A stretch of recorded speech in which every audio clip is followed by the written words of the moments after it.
وحی یا احکام و اوامر خداوندی کا نزول فرشتوں کے ذریعے ہوتا ہے۔ فرشتوں کا جبکہ وہ فرشتے وحی کو لے کر نازل ہوتے ہیں یا احکام خداوندی کو، یہ جو جنات ہیں ان میں سے کچھ اوپر جا کر تلقی کر لیتے ہیں، کچھ سان گن لے لیتے ہیں، فرشتوں کی آپس کی گفتگو سن لیتے ہیں،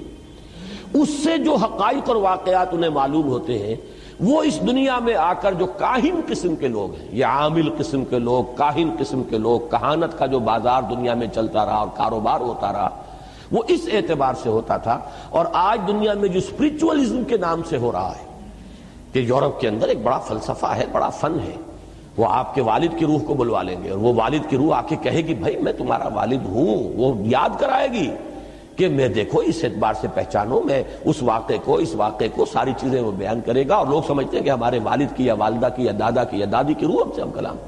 یہی شیاطین ہیں در حقیقت کہ جو دھوکہ دے رہے ہیں اور گمراہ کر رہے ہیں انسانوں کو، اور یورپ کی اسپرچوئلزم کا بھی در حقیقت پورا میکینزم انہی جنات کے حوالے سے۔ فرشتے کبھی اس کاروبار میں ملوث نہیں ہو سکتے، وہ بہت مقدس ان کی ہستی ہے اور وہ اس طرح کے معاملات سے منزہ ہے، اعلیٰ اور عرفہ ہے، لیکن جنات کے اندر یہ سارا دھندا موجود ہے۔ یہ جو خبریں لینے کے لیے دور تک جاتے تھے اور سمائے دنیا تک ان کی رسائی ہے، یہ جو سب سے نیچے آسمان ہے اس تک، یہاں تک یہ پہنچ سکتے ہیں۔ اب اس کی حقیقت ابھی ہم پر منکشف نہیں، میں بھی نہیں جانتا کہ اس سے مراد کیا ہے سمائے دنیا۔ آیا ہم نظام شمسی جہاں ختم ہوتا ہے اسے سمائے دنیا کہیں؟ ہو سکتا ہے ایک توجیہ ہے کہ ایک دنیا کا یہ جو سولر سسٹم ہے اس کا ایک حد آ جائے گی سولر سسٹم کی، شاید وہ سمائے دنیا ہو۔ پھر یہ بے شمار سولر سسٹم جس ایک وہ جو سٹار میں نے کہا ایک ستارے کے گرد جو چکر لگا رہے، ہو سکتا ہے کہ اس کی جو وسعت ہے وہ دوسرا سما ہو، گیلیکسی جو ہے وہ تیسرا سما ہو، اس سے اوپر جو ہے کوئی اور وسعت، واللہ عالم، اس میں کوئی توجیہ میں اس وقت نہیں کر سکتا، صرف ایک امکان پیش نظر ہے کہ شاید یہ سولر سسٹم کی جو حدیں ہیں وہ ممکن ہے کہ وہ سمائے دنیا ہو اور وہاں تک ان جنات کی رسائی ہو جاتی ہے، اور وہاں سے یہ خبریں لاتے ہیں، اس میں جھوٹی سچی اپنی طرف سے ملاتے ہیں، کچھ نہ کچھ پیش گوئیاں جو ہے وہ صحیح ہو جاتی ہے، کاہن نے کہا یہ ہوگا اور وہ ہو جاتا ہے،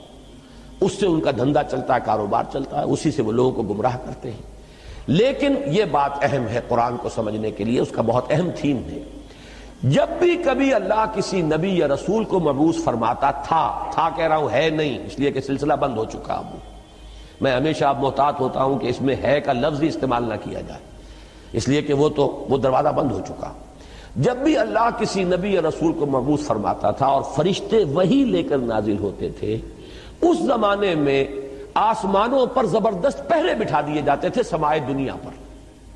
کہ کوئی جنات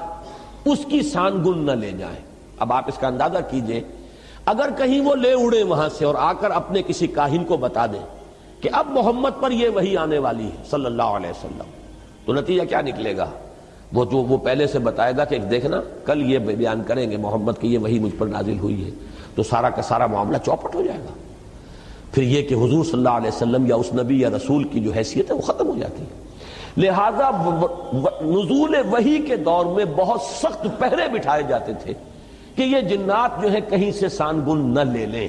بلکہ یہ کہ شہاب ثاقب مارے جاتے تھے ان پر اگر یہ قریب آتے تھے۔ یہ ہے جو قرآن مجید میں بہت جگہوں پر یہ فنومینن جو ہے اس کا ذکر ہے، اور اس سورہ مبارکہ میں بھی اس کا ذکر جو ہے بڑی تفصیل کے ساتھ آئے گا۔ اس وقت جو ہے پہرے بٹھا دیے جاتے تھے، اور یہاں تک اس سورہ مبارکہ کے آخر میں تو آیا ہے کہ اللہ تعالیٰ جب بھی کسی رسول کو بھیجتا ہے تو اللہ تعالیٰ اس کے لیے پہرے بھیجتا ہے۔ یہ آخری آیت میں آپ کو سنا رہا ہوں، اس کی آخری آیات کے قریب ہے، إِلَّا مَنِ ارْتَضَىٰ مِن رَّسُولٍ فَإِنَّهُ يَسْلُكُ مِن بَيْنِ يَدَيْهِ وَمِن خَلْفِهِ رَصَدًا۔ جب بھی کبھی وہ نبوت کا پیغام یا رسالت کا پیغام یا وحی اللہ تعالیٰ بھیجتا ہے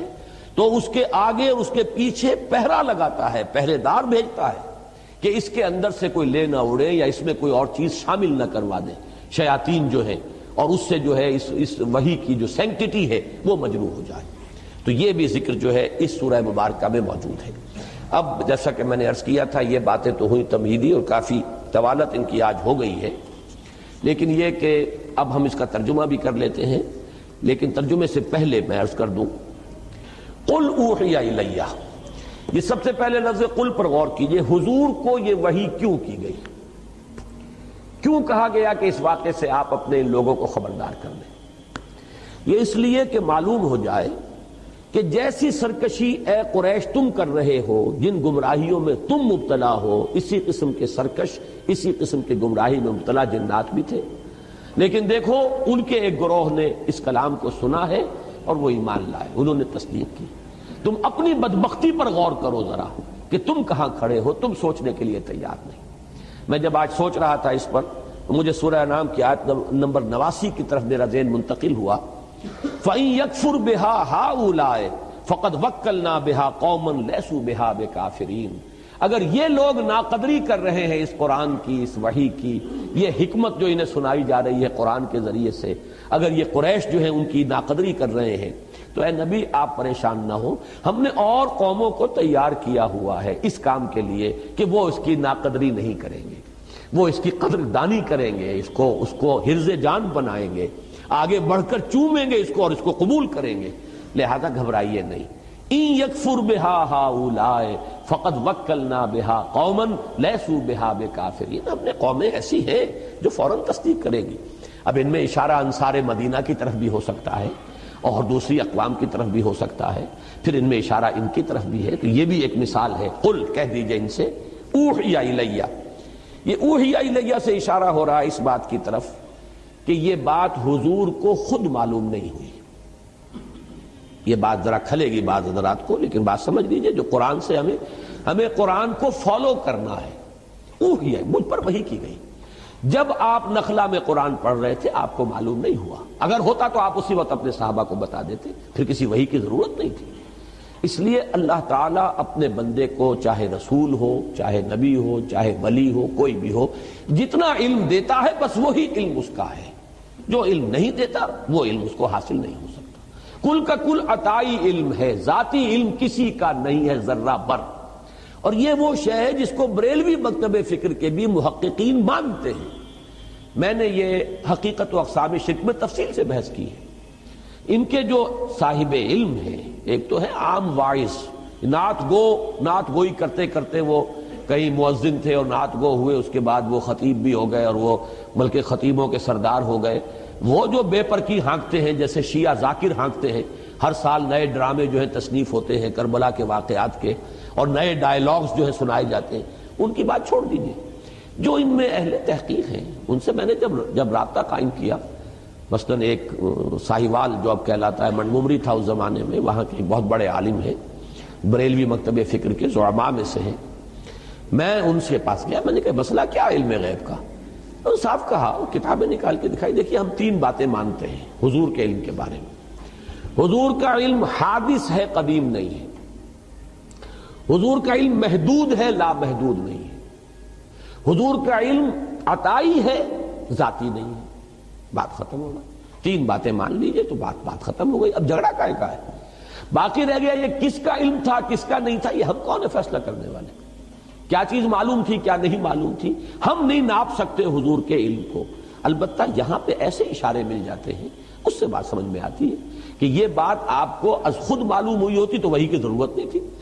کہ آپ کے علم میں ہوتا کہ فرشتے موجود، یہ جنات آئے ہوئے ہیں اور یہ میری بات سن رہے ہیں، قرآن سن رہے ہیں، اور انہوں نے جا کر یہ بات کہی صراحت کے ساتھ۔ وہاں پر بھی یہی ہے سورہ احقاف میں کہ اللہ تعالیٰ فرما رہے ہیں ہم نے بھیج دیا تھا، ہماری مشیت کے تحت آئے تھے، از خود نہیں آئے تھے۔ اس صرفنا الیک نفرا من الجن، ہم نے رخ پھیر دیا کچھ جنوں کی ایک جماعت کا کہ وہ آپ کی طرف آئی اور قرآن اس نے سنا۔ یہاں بھی فرمایا قل اوحی الی، کہہ دیجئے مجھ پر وحی کی گئی ہے، انہ استمع نفر من الجن، کہ جنوں کی ایک جماعت نے توجہ سے سنا۔ استماع کو نوٹ کر لیجئے، سمع یسمع کے معنی ہے مجرد سننا، اور استماع یستمع باب افتعال بنے گا استماع، اس کے معنی پورے توجہ سے کان لگا کر دھیان سے سننا۔ فاستمعوا له وانصتوا، نفر کی جو کہ لفظ کا اطلاق ہوتا ہے عربی میں 3 سے 10 تک پر، اور روایات میں معلوم ہوتا ہے بعض میں کہ یہ 9 تھے، بعض میں 7 کا حصہ آتا ہے، واللہ عالم۔ فقالوا انا سمعنا قرانا عجبا، تو انہوں نے کہا کہ ہم نے سنا ایک قرآن، ایک پڑھی جانے والی شے۔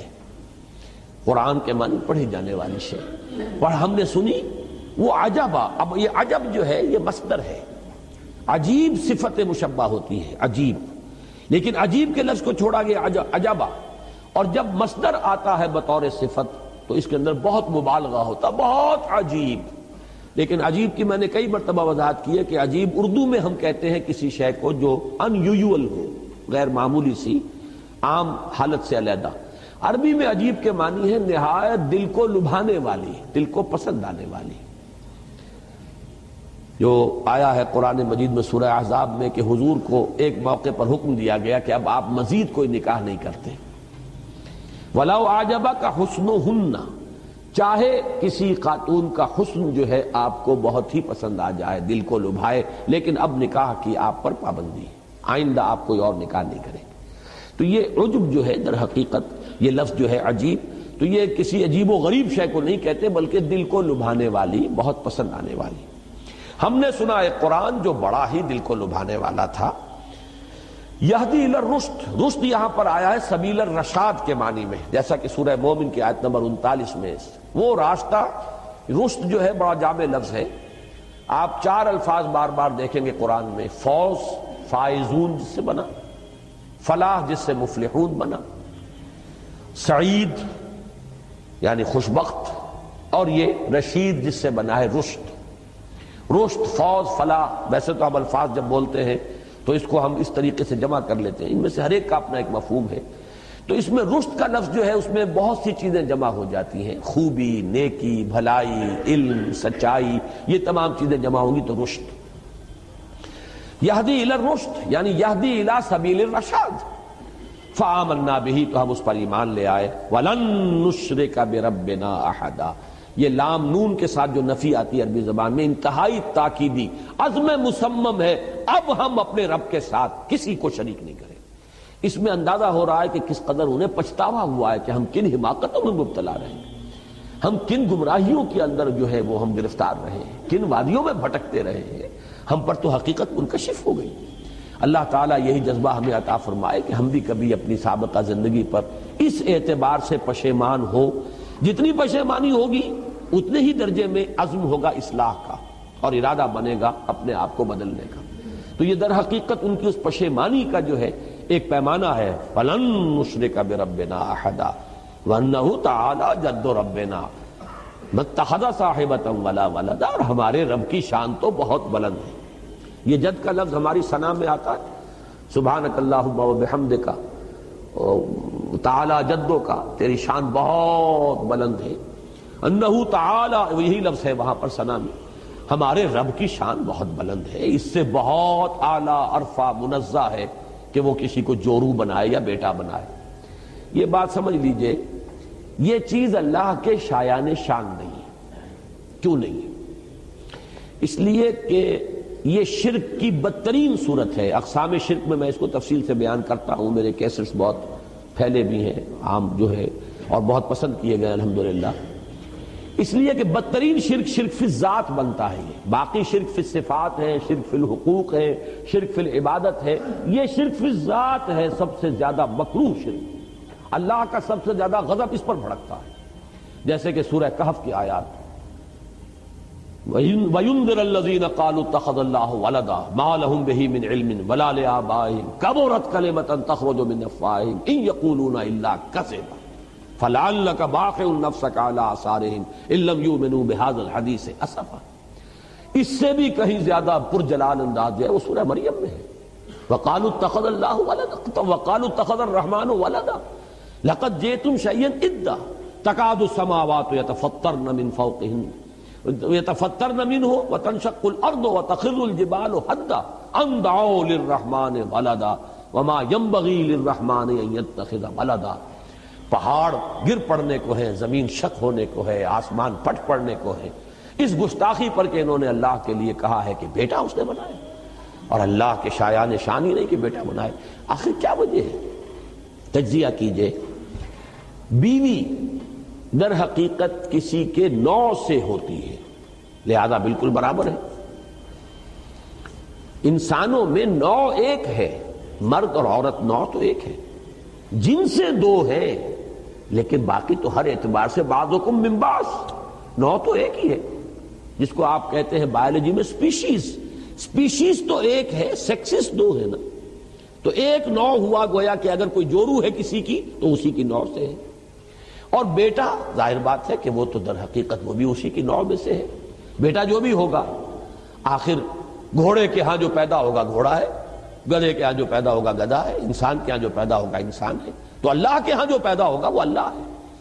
یہ ہے در حقیقت شرک کی وہ بدترین صورت کہ ہر اعتبار سے اللہ کے ساتھ بالکل مساوی کر دینا والا معاملہ جو اس شرک میں آتا ہے کہ اس کے لیے کسی کو جورو یا اس کے لیے کسی کو بیٹا قرار دیا جائے، اولاد قرار دیا جائے، وہ تو بالکل نوع ہی ایک ہو گئی، ایک درجہ، ایک سید زیادہ سید ہے، مغل زیادہ مغل ہے، راجپوت کا بیٹا راجپوت ہے، تو اللہ کا بیٹا تو مکمل اللہ ہے، بالکل برابر کا ہے، کفو ہے، ہم پلہ ہے، مد مقابل ہے۔ تو یہ ہے در حقیقت انہ تعالی جد ربنا، ہمارے رب کی شان بہت بلند ہے، وہ اس سے بہت اعلیٰ اور عرفہ ہے۔ وَمَتَّخَذَ صَاحِبَةً وَلَا وَلَدًا وَأَنَّهُ كَانَ يَقُولُ سَفِيهٌ عَلَى اللَّهِ شَطَطًا، یہ سفیہ جو ہے یہ واحد کے لیے بھی آتا ہے اور جمع کے لیے بھی۔ یہ بھی ہو سکتا ہے ان کا ہمارے ہاں کے بڑے بدھو اور بڑے یہ جو بنے پھرتے تھے ہمارے گرو گھنٹال، ہمارے لیڈر، ہمیں بڑی غلط پٹیاں پڑھاتے رہے، اور انہوں نے ہمارے ان بے وقوفوں نے اللہ پر جو ہے وہ بڑی غلط باتیں جو ہے جڑی ہیں اور غلط ان کے اللہ کی طرف منسوب کیا ہے کہ اللہ نے کسی کو بیٹا بنا لیا اور اللہ نے کسی کو جو ہے اپنا برابر کا درجہ دے دیا ہے۔ تو یہ شیطان لعین کی طرف بھی اشارہ ہو سکتا ہے، اس کی ذریت معنوی اصل بھی مجموعی طور پر بھی مراد ہو سکتی ہے۔ وَأَنَّهُ كَانَ يَقُولُ سَفِيهٌ عَلَى اللَّهِ شَطَطًا وَأَنَّا ظَنَنَّا لَن تَقُولَ الْإِنسُ وَالْجِنُّ عَلَى اللَّهِ، یہ ہے وہ سادہ لوحی، بہت اہم ہے یہ آیت۔ اکثر و بیشتر عوام الناس اسی سادہ لوحی میں مارے جاتے ہیں۔ آپ کا عام بیچارہ بریلوی جو ہے وہ کیا سمجھے، وہ تو اپنے مولوی کی بات سنتا ہے، اپنے واعظ کی بات سنتا ہے، وہ یہ گمان نہیں کر سکتا کہ یہ ہمیں دھوکہ دیں گے دین کے اندر، اللہ کے معاملے میں۔ اسی طریقے سے کوئی شیعہ ہے، اسی طرح قادیانی ہے، قادیانیوں کا ہر شخص تو ان میں سے ریسرچ نہیں کرتا، ہر شخص قرآن مجید کی جو ہے تحقیق نہیں کرے گا کہ ختم نبوت کے کیا معنی ہے کیا نہیں ہے۔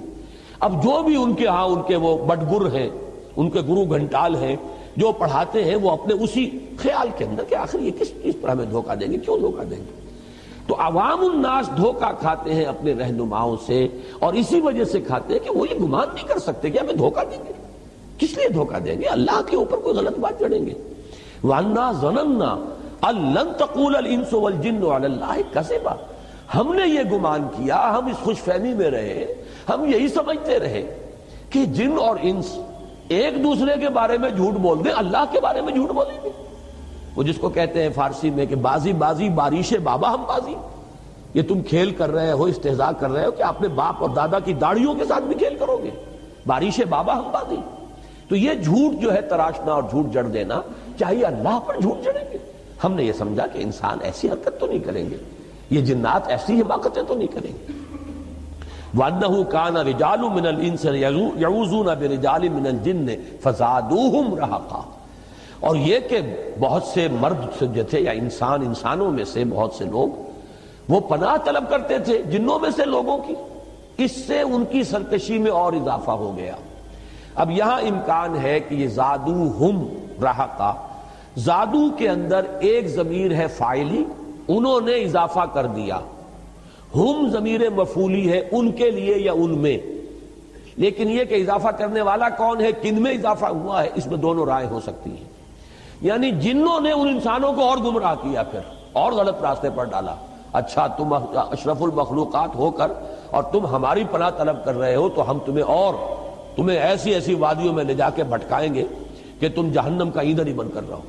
اور ایک یہ بھی ہو سکتا ہے کہ انسانوں کے اس طرز عمل نے ان شیاطین جن کے اندر جو نشہ ہے اور چڑھا دیا، یہ ہماری پناہ طلب کر رہے ہیں تو گویا کہ ان میں سرکشی، اپنا غرور، تکبر، تمرد، شیطنت، سرکشی جو ہے وہ اور بڑھ گئی۔ تو یہ دو طرفہ ہے، زادوہم رہقا، یہ گویا کہ جس کو انگریزی میں کہتے ہیں وشس سرکل، کہ یہ ایک دوسرے کی گمراہی کے اندر اضافہ کر رہے ہیں، اور یہ دونوں کیا چونکہ اس میں یہ احتمال موجود ہے تو یہ بہت ہی ذو معنیین کہیے، اور دونوں معنی جو ہے اس کے اپنی جگہ پر صحیح ہے اور درست ہے۔ وَأَنَّهُمْ ظَنُّوا كَمَا ظَنَنْتُمْ أَن لَّن يَبْعَثَ اللَّهُ أَحَدًا، اور یہ کہ انہوں نے بھی یہی گمان کیا تھا، انسانوں نے بھی، جیسے کہ تم لوگ گمان کیے بیٹھے ہو کہ اللہ کسی کو نہیں اٹھائے گا، ہرگز نہیں اٹھائے گا کسی کو۔ ہمارے جدید مفسرین میں سے اکثر نے مراد لیا ہے کہ یہ بعث بعد الموت کا تذکرہ ہے،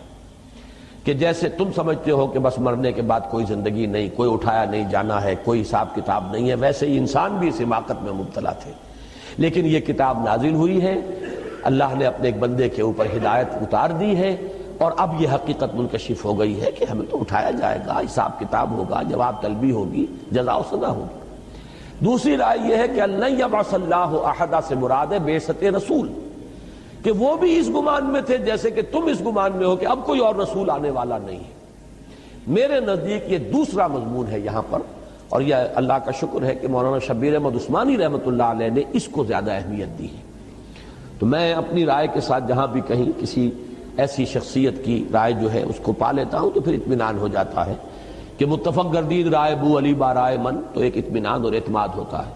میرے نزدیک یہاں پر مراد بعث بعد الموت نہیں ہے بلکہ رسولوں کا اٹھایا جانا۔ اس کی وجہ کیا ہے اس کو سمجھ لیجیے اچھی طرح۔ در حقیقت تار نبوت و رسالت، تار کا لفظ استعمال کر رہا ہوں، یہ تو ایک ایسی ہے ثم ارسلنا رسلنا تترا، یہ تترا کا لفظ ہے جس سے لفظ متواتر بنا ہے۔ پھر ہم نے پے بپے اپنے رسول بھیجے، تو رسولوں کا تار ٹوٹا ہی نہیں۔ البتہ حضرت مسیح اور حضور کے مابین 600 برس کا فصل ہے، اس کو فترت اولا کہتے ہیں۔ یہ پہلی مرتبہ یہ اتنا بڑا وقفہ آیا ہے نبوت اور رسالت کے سلسلے میں، حضرت مسیح علیہ السلام اور حضور کے مابین کے وقفے کو۔ اسی لیے قرآن مجید کی ایک آیت میں، یہ سورہ مائدہ کی آیت ہے 19ویں، وہاں پہ الفاظ ہیں یا اہل الکتاب قد جاءکم رسولنا یبین لکم علی فترۃ من الرسل ان تقولوا ما جاءنا بشیر ولا نذیر فقد جاءکم بشیر ونذیر واللہ علی کل شیء قدیر۔ تو یہ فترت وحی کا دور تھا، 600 برس بیت گئے تھے، تو ایک گمان کرنے کی گنجائش تھی کہ شاید سلسلہ ختم ہو چکا، اب شاید کوئی کتاب آنے والی نہیں، اب شاید کوئی رسول آنے والے نہیں۔ اور جن لوگوں نے حضرت مسیح تک بھی جن کی رسائی نہ ہوئی ہو اور صرف حضرت موسیٰ ہی کو جانتے ہو، وہ تو سمجھیے کہ پھر بہت طویل عرصہ بیت چکا۔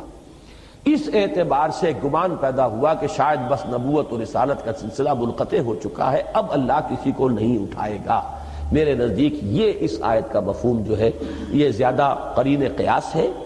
اور مولانا شبیر احمد عثمانی رحمۃ اللہ علیہ نے اسی کو ترجیح دی ہے۔ اکثر دوسرے جو مفسرین ہیں اس دور کے مترجمین، انہوں نے وہ پہلی بات کہی ہے، کیونکہ وہ بات بھی جڑتی ہے کہ توحید کے ساتھ ہی معاد کا معاملہ آتا ہے، تو توحید کی بات تو پہلے آ گئی، لن نشرک بربنا احدا، اب یہ گویا کہ معاد کا ذکر ہے، تو وہ بھی ممکن ہے، لیکن زیادہ میرا جو رجحان ہے وہ اس بات کی طرف ہے کہ یہ بعثت رسول کے بارے میں ہے۔ وَأَنَّهُمْ ظَنُّوا كَمَا ظَنَنْتُمْ أَن لَّن يَبْعَثَ اللَّهُ أَحَدًا وَأَنَّا لَمَسْنَا السَّمَاءَ۔ اب یہ بات میں پہلے آپ کو بتا چکا ہوں، ہم نے آسمانوں کو ٹٹولا تھا، لمس کہتے ہیں چھونے کو، جیسے کوئی اندھا جو ہے وہ چھو کر دیکھتا ہے کسی چیز کو، تو اسی طریقے سے یہ آسمانوں کو چھو کر اور کچھ ٹوہ لگانے کے لیے جب جاتے تھے، اَنَّا لَمَسْنَا السَّمَاءَ فَوَجَدْنَاهَا مُلِئَتْ حَرَسًا شَدِيدًا وَشُهُبًا، اور ہم نے آسمان کو ٹٹولا۔ یہ نوٹ کیجئے، اسی لیے میرا گمان یہ ہے کہ یہ سماعت دنیا مراد ہے یہاں پہ جمع کا صیغہ نہیں آیا، آخری یا سب سے نچلا آسمان، ہماری طرف سے پہلا آسمان، اوپر سے سب سے نچلا آسمان۔ ہم نے آسمان کو انا لمسنا السماء فوجدناها ملئت حرسا شدیدا وشوبا، ہم نے پایا اسے وہ تو بھر دیا گیا ہے بڑے شدید پہرے سے، حارس کہتے ہیں پہرے دار کو، حرس پہرا، اور شہبہ، اور شہاب ثاقب جو ہے گھات میں لگے کھڑے ہوئے ہیں وہاں پہ، وہ میں نے لفظ استعمال کیا تھا، میزائل جو ہے وہ بالکل پوزیشن میں اگر ٹریگر دبے گا اور سیدھا آئے گا تم پر یہ، تو چونکہ وہ در حقیقت شہاب ثاقب جو یہ بار بار قرآن مجید میں یہ مضمون آیا ہے۔